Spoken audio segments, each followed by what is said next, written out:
landen liggen achter me. Zuid-Afrika, Namibië, Mozambique. Landen die ik eerder bezocht, in tijden van oorlog en apartheid. This is Mr. van Dis speaking. Ik heb altijd een ongemakkelijke liefde voor dit deel van Afrika gevoeld, waar blanken zo sterk het beeld bepaalden. Wat bindt, wat verdeelt, nu een zwarte meerderheid het voor het zeggen heeft en de schaduw van het verleden de verhoudingen kleurt. En wat kunnen wij Europeanen ervan leren, sinds wij zelf met andere culturen leren leven? Excuse me, what's going on? Een reden voor een nieuwe ontdekkingsreis. Ja, daar zijn.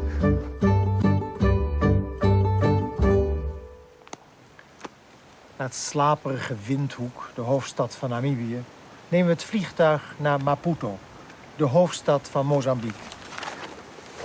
Nu zijn we echt in Afrika. Al was Mozambique tijdenlang een Portugese kolonie waar de mensen hebben moeten vechten voor hun vrijheid. Na de onafhankelijkheid in 1975 brak er echter een burgeroorlog uit, omdat de marxistisch-leninistische regering in Maputo een blauwdruk van moderniteit op het hele land legde. En er een conflict ontstond tussen traditie en moderne leven. Nu is het 15 jaar vrede en elk gezin draagt nog de sporen van de oorlog met zich mee. Niet iedereen wil omkijken. Toch vindt het traumatisch verleden een plaats in verhalen, fotografie, beeldende kunst en muziek. We gaan op zoek naar deze getuigenissen, bittere en vrolijke. Want hoe pijnlijk ook, er is hoop. En Maputo bruist en swingt.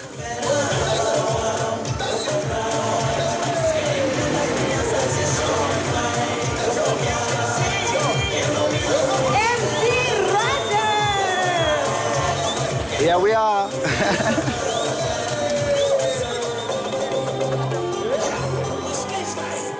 MC Roger is de bekendste rapper van Mozambique.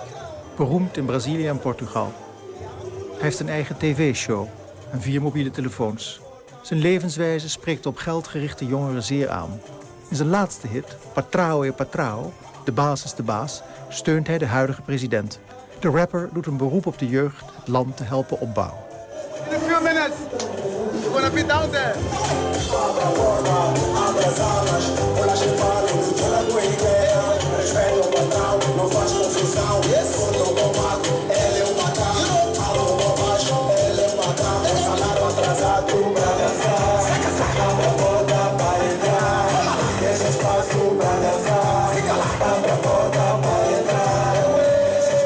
I'm proudly Mozambican.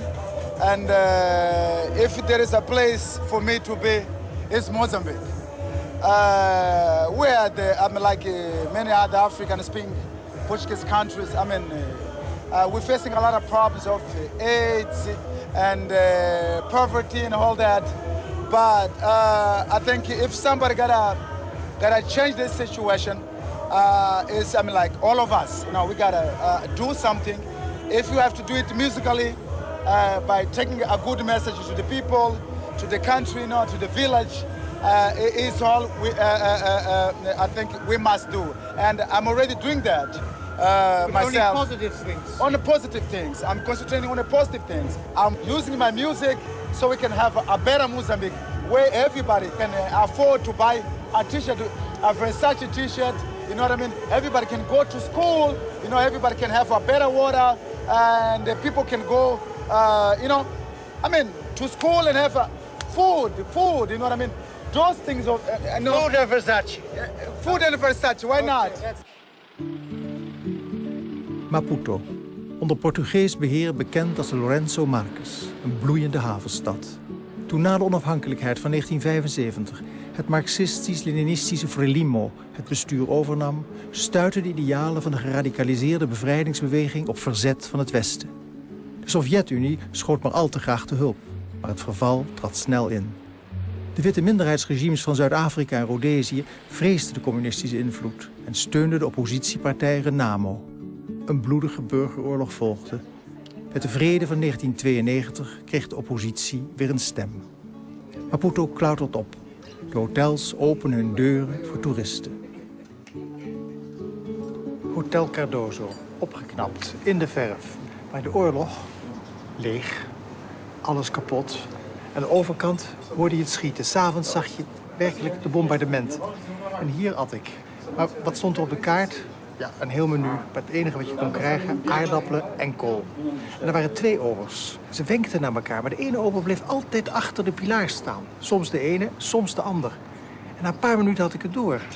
Want ze droegen dezelfde schoenen. Niet dat dat zo opviel, mooie zwarte lovers. Maar de ander, daar zag ik 2 zwarte tenen achter die pilaar. Die stond op zijn blote voeten. Ze deelden 1 paar schoenen. Bom dia. Bom dia. I think I remember your face. Yeah. You worked here during the war. Uh, How did you make a living? No food, no shoes. Must be very hard for you. isso era por causa de guerra, não é? Guerra estragou tudo, depois caiu, depois já não apanha nada lá fora. Não tinha mais chave, já não tinha nada. Yeah. Se vem trazer aqui, então, no caminho se apanhar, Renamo, então... Yeah. Guerra com a Renamo, que já... Essa foi estragar tudo, já. Porque já ali tudo, quem tinha já fechava, já não dava para nós aqui. É para ter sempre, não sei o quê. Onde que nós arranjava para comidas aqui, carne aqui já, não atravessava para trazer aqui. E não tinha sapato? Sapato nós não tínhamos, só quando um que tem sapato era comprar sapato mesmo, tirar o dinheiro e comprar bom sapato. É assim. Se não tem dinheiro, sapato, afarapado aí, não sei o quê.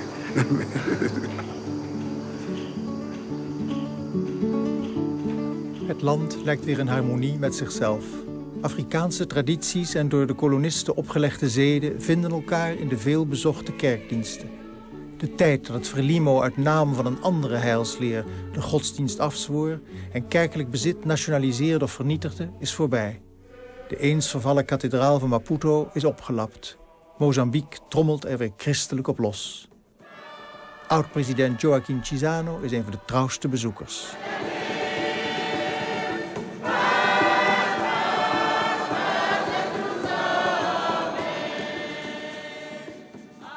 Chissano, zoon van een vooraanstaande familie, was een van de eerste zwarte middelbare scholieren van de kolonie. Tijdens zijn studie medicijn in Lissabon koos hij voor de illegaliteit van de vrijheidsstrijd. Hij werd Mozambiques eerste minister van Buitenlandse Zaken. Na het verongelukken van de revolutionaire voerman Samora Machel nam Chissano het presidentschap over. Uiteindelijk ontwikkelde hij zich tot democraat en vredestichter. Onlangs werd hij internationaal beloond en ten voorbeeld gesteld als niet-corrupt Afrikaans leider. De oud-president nodigt ons uit voor een tochtje door zijn stad. You still have names of streets that really show the revolutionary past of the country. Yeah, we don't feel that there's anything wrong in putting this history there where it belongs. Yeah, but many of our roads have got the names of our prominent fighters. We houden stil bij een bioscoop waar zijn verzet tegen de koloniale vernederingen begon. This was one of the cinemas which were for whites only. After a fierce discussion, we could make our way in. In some occasions, this has been reported in the newspapers of the days. But these tiny battles in Maputo, did that shape you as a man of the resistance? Yes, of course. That's how we started fighting. Initially we called it the fight for equality. It's some sort of an underground civic movement, you see. And you find many of the leaders of Frelimo that will pass through this. There's a group of people who would go and they sit down and they would say, no, this is not a place for you. You, who? You. And we would force them to say that, no, it's not for blacks. Then we would say, so you mean that we are not Portuguese? And we are not. Een groepje zakenlieden uit China spreekt ons aan. Ze herkennen Chissano. Yes, I will work here. You work here? Yes. And what are you doing here? What kind of work? Yeah, we come from China Development Bank. Yeah, we want to have a cooperation with the Mozambique government And when we want to support the infrastructure project here, so we want to try and find a partner here. So now we come here to conduct some investigation. And now you're speaking to the president, the old president. You're the former president. Yes. Former president. Yeah, Yes, nice to meet your you. picture Yes. on the brochure. What are all these Chinese doing in Africa nowadays? Is it just to help or to make money too, I presume? Yeah, we want to not. We want to have a cooperation. Cooperation. Yeah, cooperation. Yeah. Win-win. Yeah. Yes, For win-win. the win-win purpose. Yes. Yeah. Are you a banker? Yes. But you're very young. Yes. I just working in bank for no more than 3 months. For 3 months. Yes. And you like Africa? Yes, I like it. I like it very much. They say the African people like to do more business with the Chinese than with people from the West. Is it true? Yeah, they have got an open mind, and they consider themselves like a third country, a third world country. Now they have this quick development, and maybe they are now coming a different third world country. So you do business on an equal basis? Because they accept that, to have this equitable, at least equitable, if not equal. Thank you. Yes. Thank you. Bye-bye. Thank you very much. And where are you from? We're from Holland. Holland. We are the Chinese of the North. So they say. Tijdens de burgeroorlog dreven de Russen hier nog schimmige handel. En nu wemelt het in Maputo van de Chinezen. Het door Gustave Eiffel gebouwde station is weer een herinnering aan de met Nederlands geld aangelegde spoorlijn van Transvaal naar de kust van Mozambique, om de mijnen rond Johannesburg te ontsluiten. Maar ook dit herstelde station roepen mij beelden van oorlog op.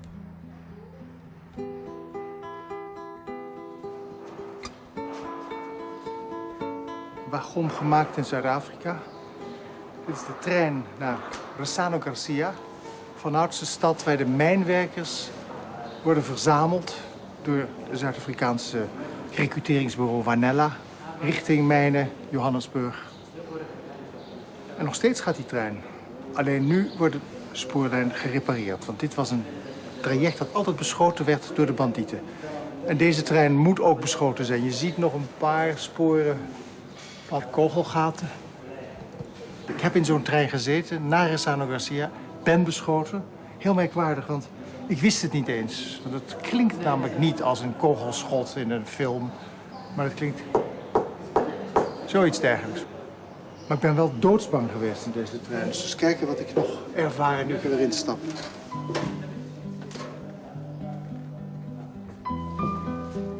De trein boorde vol mensen. Daar zat ik met mijn dagboekje te schrijven. Kapotgeschoten treinen links en rechts.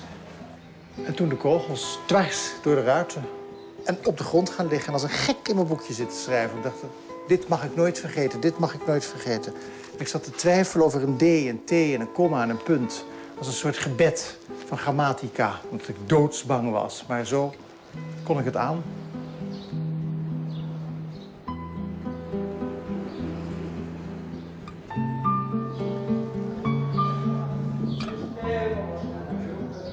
Zo reisden we, in zo'n volle trein. Het moet al Zuid-Afrika zijn, hier de bergen van Komati. Mensen stappen uit of kopen spulletjes. Hier, leverende handel. En hier, het station van Ressano Garcia, waar de mijnwerkers werden geronseld. Een kastje, klaarblijkelijk, in het spoor. Alle plichten nagekomen. All duties done, I presume. En een foto van Samora Machel, Chisano.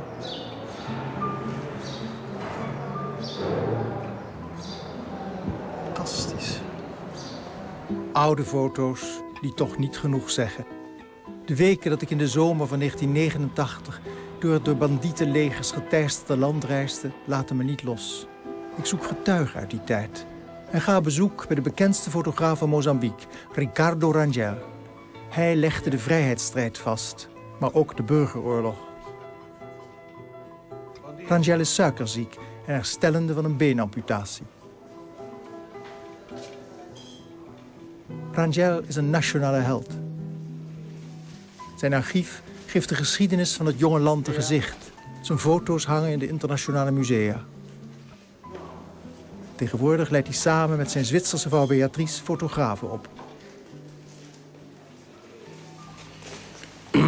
Esta fotografia tem uma história muito engraçada. Foi em 1973. Este miúdo era pastor de gado que trabalhava para português aqui perto, em Xangalana, a 100 quilómetros daqui. Ele era pastor e dia ele perdeu boi, vitelo.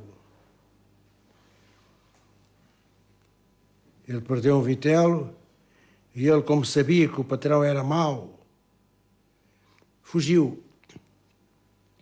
Mas depois foi apanhado e foi levado lá ao patrão.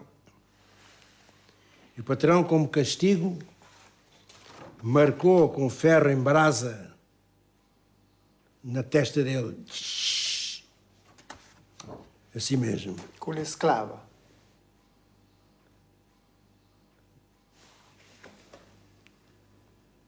Como gado. Isto é marca de boi, não é? Moçambique foi das últimas colónias a serem livres. Portugal foi o país europeu que deixou a colónia muito tarde, foi em 74. Eram tempos maus, não é? Havia falta de tudo, não é? Não foi logo no primeiro ano, nem no segundo. Foi no terceiro ano, depois da independência, que começaram a faltar coisas aqui. Nós, fotógrafos, não tínhamos papel, não tínhamos filmes, não tínhamos reveladores. Mas os países ajudavam-nos. Era papel que vinha da União Soviética, da China, da Checoslováquia, tudo isso. Eles trabalhavam com esses filmes todos.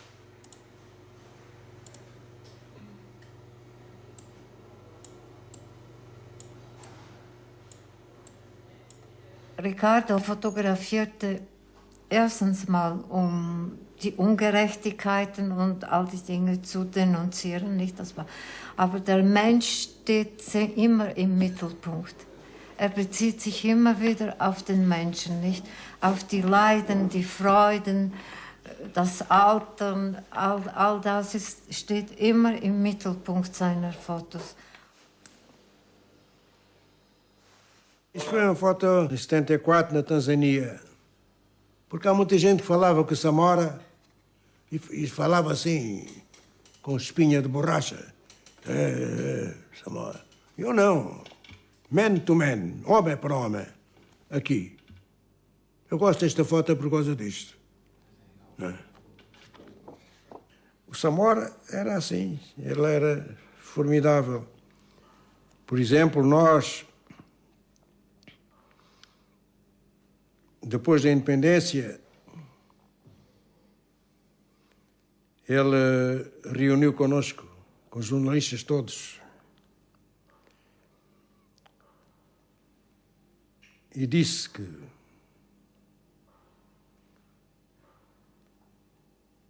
nós tínhamos que inserir mais fotografias nos jornais.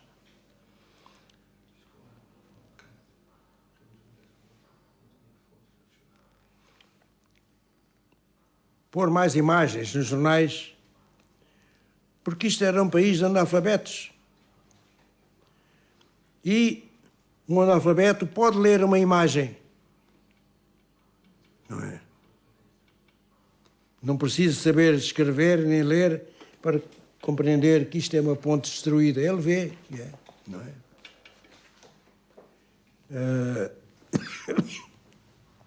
De maneira que ele tinha coisas dessas assim.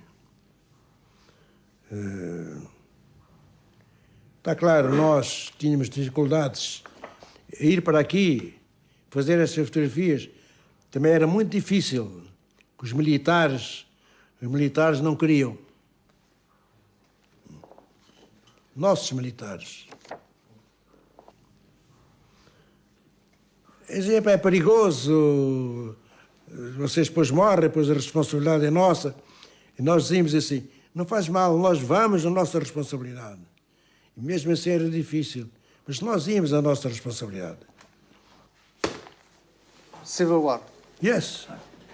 This is a Rhodesian. Rhodesian? Ian Smith. Ah. Killing Mozambicans. Yes. Did you take this picture? Yes. And this too. And this too. And this too. Look at this. I be there is in the north, Manica. Fui lá dia depois deste massacre de Inhazónia. Lembro-me que o helicóptero ficou a trabalhar. Disseram, Rangel, vai fazer fotografia. Eu fui fazer fotografia a correr. A fotografia foi feita a correr. 600 people. 600 people.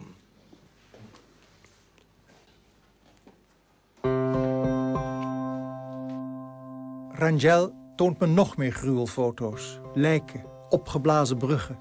Ik wil herstelde bruggen zien. Het land in, op zoek naar andere getuigen. De jonge daders van destijds. Na jaren oorlog was het wegennet vernield. Ik lifte mee met de vliegtuigjes van hulporganisaties en zag dan platgebrande dorpen onder me. Verlaten en verwaarloosde suikerrietplantages. Nergens een koe te bekennen. Waar ik landde kwam ik onder hongerige mensen wachtend op voedsel uit de hemel. Angstig stil was het er overdag. De oorlog woedde vooral op het platteland. Het was een guerrilla zonder front. Met kindsoldaten die 's nachts als volleerde bandieten de bevolking terroriseerden. De kinderen werken weer op het land. Maar in hun stokken zie ik nog altijd geweren.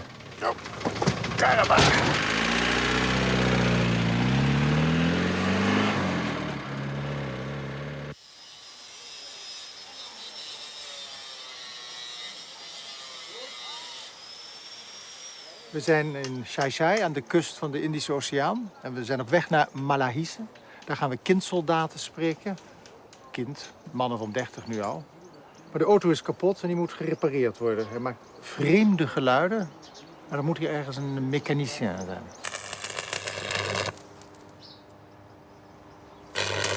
Ik mag me nergens mee bemoeien. Wandel langs het strand van Xai-Xai en loop een verlaten hotel binnen. Xai-Xai is een van de vele badplaatsen hier langs de Indische Oceaan. Maar tijdens de burgeroorlog zijn al die badplaatsen totaal verlaten geraakt. Je kon er bijna niet komen. En de oorspronkelijke eigenaars, de Portugezen, hebben die hotels verlaten. Er staan nog tientallen langs de kust. Nou, de lobby, de bank.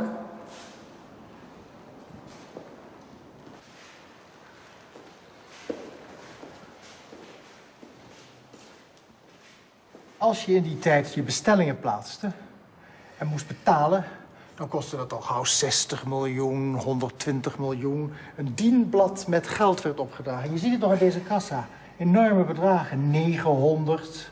Dat was dus 900 miljoen. Daar zou je misschien 5 kopjes koffie voor hebben gekregen in die tijd. En hier staat hij nog.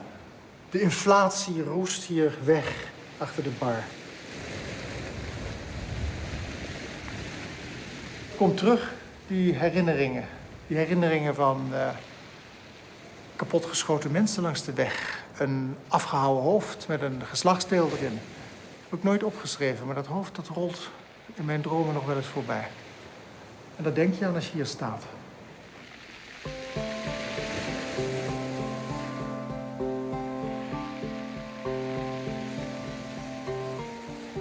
Ik heb zin om een hotel te beginnen. Lekker de boel opknappen, opschilderen. Fantastisch. Kijk eens. Hier, een groot diner, een feest. Ik zie het al helemaal voor me.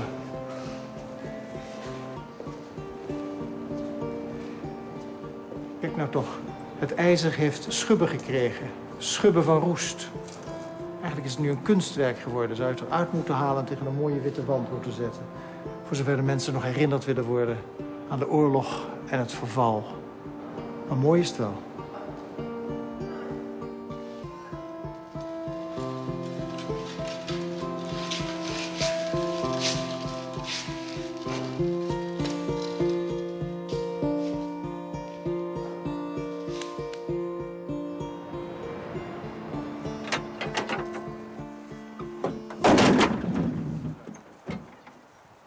Hallo? Oké.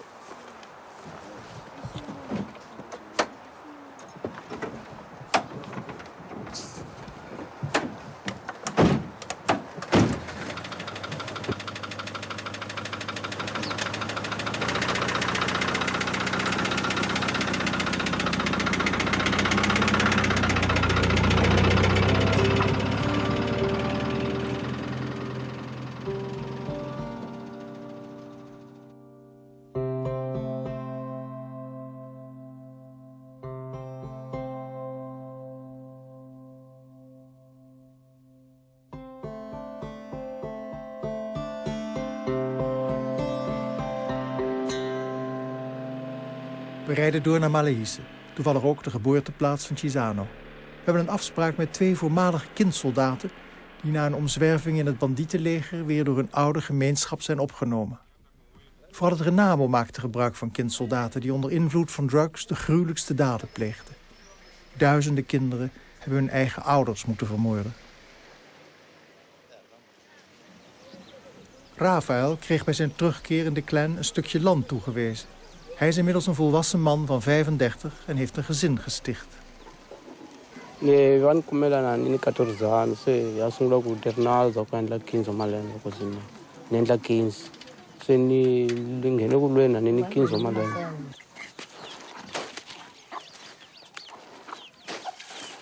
Ale vanhu loko baleka va ku kuma va ku ba va ku xanisa.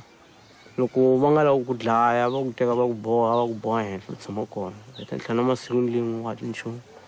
Se loko va vona leswaku va ringana ku wa dlayiwa wa to tekiwa va dlayiwa. Se loko ku nga ni ku dlayiwa wa beteliwa hi vanhu va ka nga ni munhu mun'we. A balesa loko va ku nyika leswaku xi fikela vutomi la wena xi ta ku nyika swakudya. Se a ni nga se swi humelela ni swi maha ni swi vona manje lemuka ku va lwisana hina nona a ni xi tirhisa manje swa ku lexi ya ku koho kumbe xi dlayi munhu kumbe xi mahini a ni swi humelelanga ni swi vona. Rafaels geheugen wil niet altijd herinneren. Met behulp van een als tolk fungerende maatschappelijk werker die beide jongens heeft begeleid, vraag ik Joachim naar zijn ervaringen. Hij was 14 toen hij door de bandieten werd ontvoerd en schopte het zelfs tot commandant. Vayote nga kumasocho ni nga va woni va fika va ni khoma va ni boha mavoko va ni pfala matihlo va ka hi famba ni la ku famba ni ya kwihi va ku hi famba ni kumiwe swivanana swa switsongo njhe swi nga ringani xi xibamu xi ni a hi famba no famba va ni bonye matihlo ndlela ni yi woni se mpambe hi ku rhange munhu a ni khoma a ni kokakoka hi fambe a fika a kakula hala va fika va ni tlhantlha se lo heyi lo ni cuka ni ngo heyi a vona va ka hina lava ni va tivaka laha yo famba ya fika koseni mabazweni sena hi nga sungula ku fika va heterinarisa va hi nyika swa makini na vona swi phuzetela swa ku njhaninjhani se ta swi hela se hi pasisiwa se hi guma hi famba hi rhendzelekela se ni ku yo swo fana ntsena bava loko fa se ni file. Did you kill? U dlayile vanhu lomu ri kona. Mina ku dlaya a ni nge ku mi ni dlayele kusa a ni nga swi tivi leswi va hi nyikaka wa swi tivi swa ku swi leswo phuzaka va ku nyikaka swona ya swo kombakomba swa ku wa swi tiva ku dlaya va ku dlaya loyi to dlaya kusa va ku nyike swo fana makinini a wu swi tivi we u duvula munhu loyi hafa hambi hi xikhopo di mu tlhava munhu swi humelerile mara sentano se swa yini sweswi loko ni etlela a ni hamba a ni swi lorha so sen kongelaka na na problem. Did you later ever visit the communities you attacked? Nada, ni nga tlhangana na vona. Ni nga tlhangani munhu. Bola nhlangana kuna we bola ngana ukulu ngoba alfredo. Indawo takho letiwa tikhumbula bakuyifile. Sikotekile kwa ukudlela wamushela tindoma yimadume. Nada angeyi. Angeyi kwani kuTV. Nambalo kuTV ni nga hataya ku nhlupheka ngopfu. Angeyi ndawo leyi nga hlupheka ka watla wa hi vona naku khumbuli se ni ku khohliwile khale. Ik leg maatschappelijk werker Reinaldo Mukavele mijn twijfels voor. Misschien had ik bij de jongens beter niet kunnen interviewen. Is hun verleden niet te beschamend voor een openhartig gesprek? Ja, numa primeira fase eles tinham dificuldade de falar sobre as suas experiências, porque primeiro não nos conhecia. Houve mudanças de zonas, eles foram raptados nas suas famílias, foram viver nas bases, fora das suas famílias, perderam o espírito de família. Então, foram levados para a cidade, que a realidade da cidade e campo é diferente. Então, isso tudo fazia com que eles não pudessem, de uma primeira fase, se abrir para qualquer um. Mas depois do trabalho que foi feito, do trabalho dia a dia, eles foram abertos, contar-nos aquilo que são as suas aflições, aquilo que são problemas que enfrentaram. E os mais difíceis, quais foram os seus momentos mais difíceis, quais são os momentos mais ou menos alegres, e o que eles pensavam no futuro deles. Então ali abriu-se e conseguiu expressar, não é? Aquilo que são os seus sentimentos. Mas numa primeira fase foi muito difícil. But then, these communities, do they understand this? These communities they come back to? As comunidades por onde eles voltaram entenderam, mas foi necessário um trabalho. Isso por razões diversas. Porque eles, quando eram capturados, estavam nas bases, quando tivesse que ir atacar uma zona, tinha que mostrar onde eles conhecem. Portanto, se eles dizem que vamos, por exemplo, para Chibuto, eles vão mostrar onde eles conhecem, Chibuto onde ele conhece. Pode ser o seu bairro, em que eles vão fazer ataque, vão roubar, vão destruir, não é? E depois de volta às famílias, não é?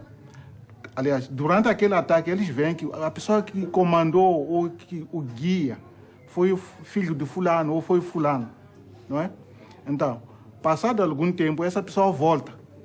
Nós tivemos casos em que, quando fomos reunificar, essas pessoas eram proibidas de frequentar a escola, era proibida de tirar a água na fonte, porque eles tinham destruído. Mas aí foi necessário fazer um trabalho com as comunidades, a partir de estrutura, para esclarecer que eles fizeram aquilo, mas foram obrigados. Né? Então, passado algum tempo, não é? As pessoas foram reintegradas. Joachim had a mysterious smile, as if he was still hiding something. Joaquim teve muitos problemas, digamos, de sonhos, não é? Mesmo lá em Lhanguena, antes de voltar à família, tinha esses problemas que às vezes gritava à noite. Não é? À noite gritava porque estava a ver alguma coisa. Ele dizia que sonha a ver pessoas ser matadas, ou sonha alguém apertar a garganta. Quer dizer, coisas assim, acho que aquilo era... alguns dias ele chorava, em pleno dia, sem estar a dormir. Ficava calado muito tempo, depois procuramos saber o que aconteceu, e chorava, e depois, por fim, aí dizia que recorda daquilo que ele viveu lá. E quando volta à família, portanto, a família dele estava dispersa, o pai e a mãe estavam separados. Então, não foi feita a cerimônia. Como não foi feita a cerimônia, aquela cerimônia tradicional de recuperação dos valores locais, continuou com os mesmos problemas. Nós tivemos que disponibilizar dinheiro para comprar o que era necessário para fazer a cerimônia, que era pano vermelho, pano branco, galinha. Aí, portanto, foi feito tal cerimônia a nível de curandeiro.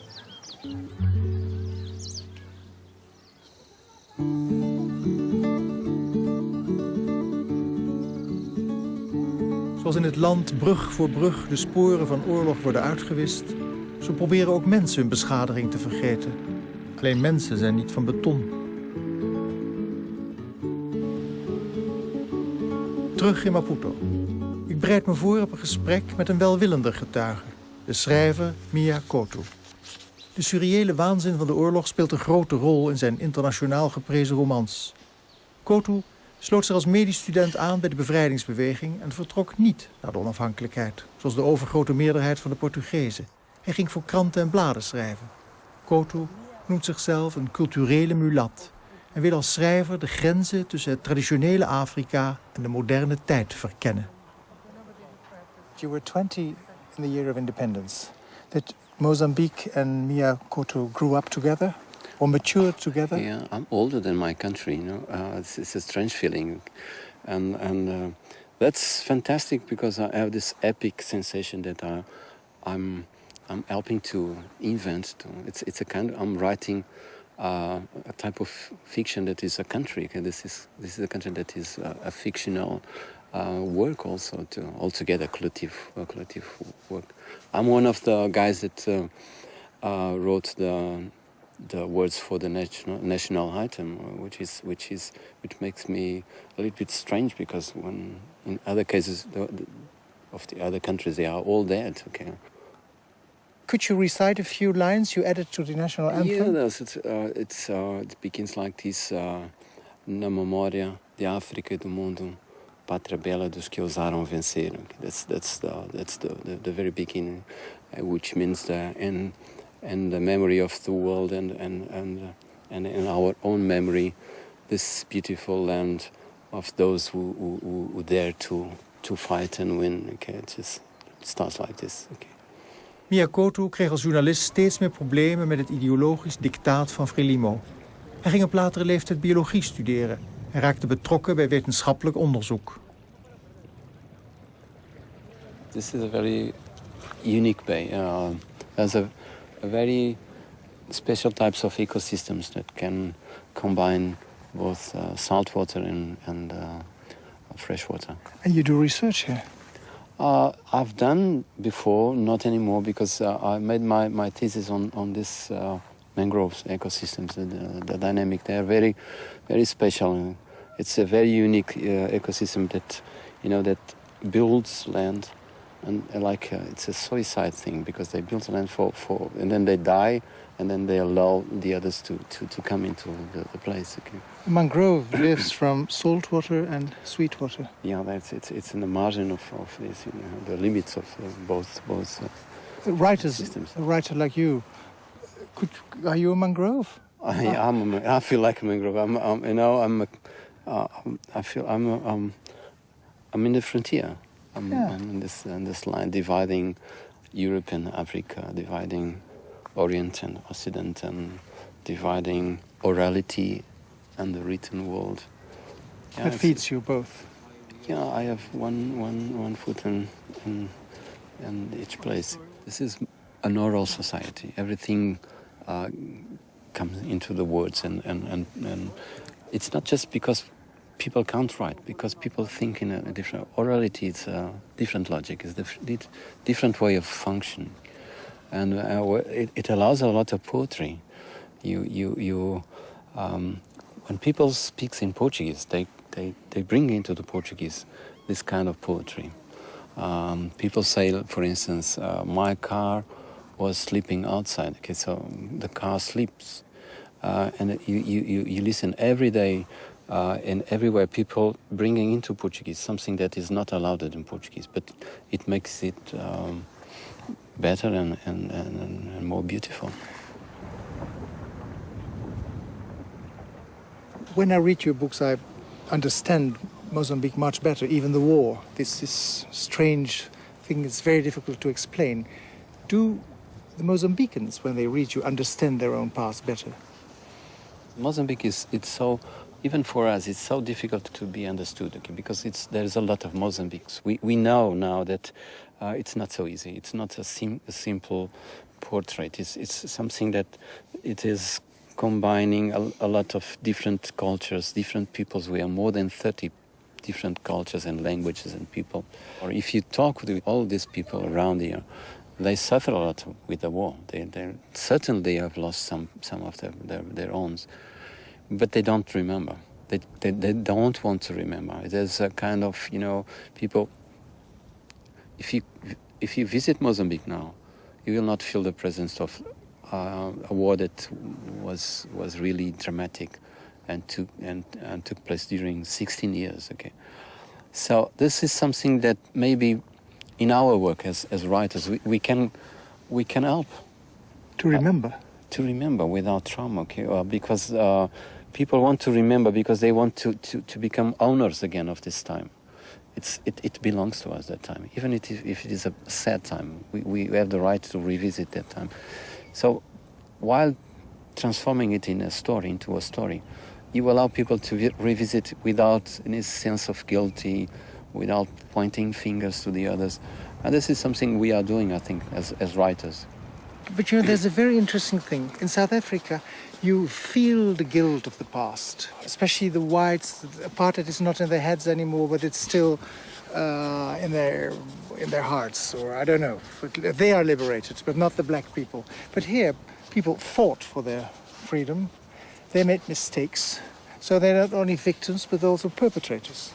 I think the history was different here, and the way people took in their own hands their own liberation takes it's different now. We are more proud of ourselves without confrontation, without need of affirmation. It's already done. We are here. We are the winners. I mean, the black people are the winners. They are proud to share with the other part of the world. So I think it's a very different background from South Africa, even from Zimbabwe. It's different. Kotu vlucht niet weg van het verleden, maar laat ook zien dat de tijd van slachtofferschap voorbij is. Ondanks de armoede noemt hij Mozambique een geslaagd experiment. Er is plaats voor debat en iedereen hunkert naar vrede. Economisch gaat het ook beter. Dankzij de investeringen van de relatief rijke buurman Zuid-Afrika. Probeerde het witte regime het land naar de onafhankelijkheid te ontwrichten. Nu draagt het bij tot de bloei.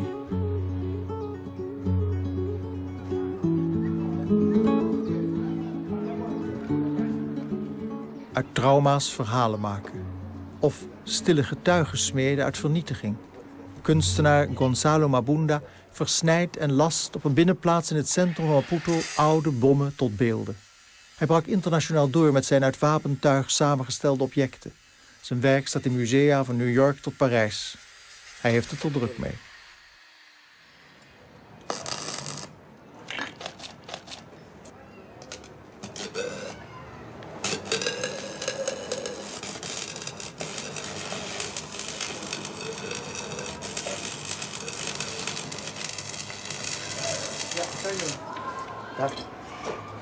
It's very human. Yeah. What is this? A helmet. The helmet. And where does that helmet come from? This has come from government soldiers. Government Frelimo soldiers. Frelimo soldier, and it's broken. It's old. And then I went to the scrap and I buy that, and it's my new concept of my work, Do you find all these things at the scrap? Some of them, yeah. Some of them. This is a big machine gun. Oh, it's a machine gun, I see. Yeah, you can see here. And it's in the car, and they shot like 5 bullets each time. You can see this come up. Boom, boom, boom, boom. You give the war another meaning. Yes, I give the real meaning of war. When you're in war, you try to survive. Yeah. Any military is not like around with it's not like it's not like Stallone, it's not like Schwarzenegger. War is war. Nobody's really strong, because war, you're there just to survive. But you go there because someone asks you to go there, not because you love to go there, That is the different things. And in my work, I'm just trying to, because this is supposed to be destroyed and pumped and they get the metal, but when we change that, and this means like, okay, It's important to show people. It's important to give life something very bad, and to put this thing bad and something positive. Is that why you're here, and your way you look like wow.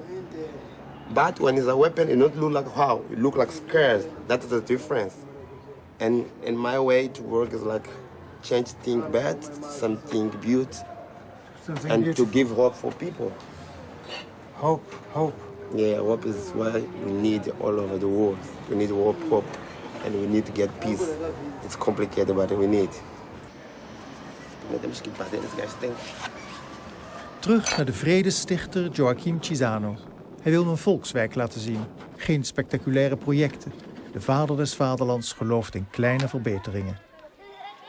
First of all, you can see there are many facilities. People drinking their beer at leisure to the Sunday, but also a lot of shops which belong to the Mozambicans. Now, all the shops here you see are owned by black Mozambicans, as you can see. So you're proud? Yes, of course. It's amazing that I'm here with a former president in such a popular quarter. Yes. And no soldiers, no officialdom, no flags, no cascades. No, we don't need them. Huh? Kunjat. Sean. Mahan. Ja, pa. Hey. Kan mam. Ja, burn ko lum zona. Yeah. Okay. What does he say? I was asking him how is he, and he says that we are okay, and everybody is okay here. So thanks for this. Yeah. Could we look around these young children? Yeah. What will their future be? I think that their future is great. Andaga. Yeah. Sim. Tu quer ser o quê? Quer ser médico ou engenheiro o quê? Eh? Medical. Yeah, he wants to be a doctor. Yeah. Like you. Eu também estudei um pouco de medicina, né? Mas eu não fiquei médico. Mas tu tens que ser. Tens que ir até o fim. So the future is like that. They will they are assets for the nation, for the future. We have conditions for them to grow happy and to develop their brains and their physical development and to bring more development. So this is the first investment we have, is the investment on people. Tão bem? Ok. E a escola? Hoje é domingo? Ah. Estão de férias? Sim. Ah, e o que é que fazem nas férias? Batem-se uns aos outros? Não. O que é que fazem? Jogam? Brincam? Hein? Brincam. Ok.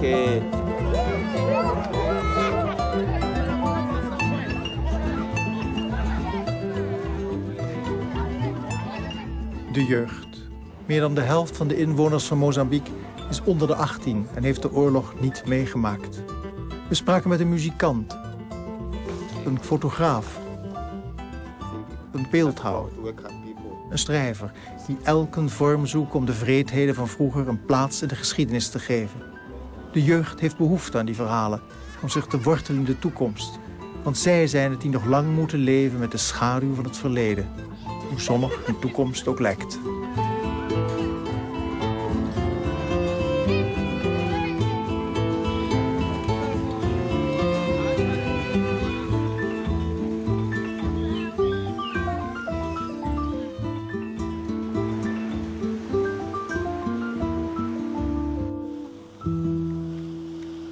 We hebben 3 landen bezocht en laten al die verhalen nu achter ons. Getuigenissen van mensen die zich bevrijden van onderdrukking en rassenwaan. Ook wij proberen te begrijpen door naar anderen te kijken en te luisteren.